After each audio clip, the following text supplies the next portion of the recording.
ফরিদপুরের ভাঙ্গা উপজেলায় আধিপত্য বিস্তার ও মাদক বিরোধী সমাবেশকে কেন্দ্র করে দুই ইউনিয়নের অধিবাসীদের মধ্যে সংঘর্ষের ঘটনা ঘটেছে। এতে পুলিশ, সাংবাদিক এবং বিএনপি নেতাকর্মী সহ অর্ধশতাধিক মানুষ আহত হয়েছেন।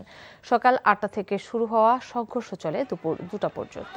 পুলিশ জানায়, ভাঙ্গা উপজেলার হামিরদী ইউনিয়ন ও মানিকদা ইউনিয়নের কয়েকটি গ্রামের বাসিন্দাদের মধ্যে দীর্ঘদিন ধরে আধিপত্য বিস্তার নিয়ে বিরোধ চলছিল। গতকাল একটি মাদক বিরোধী সমাবেশ অনুষ্ঠিত হয় হামিরদী ইউনিয়নে। এই ঘটনায় ছিরু মাতুব্বর ও সুলতান মাতুব্বরের সমর্থকদের মধ্যে উত্তেজনা সৃষ্টি হয়।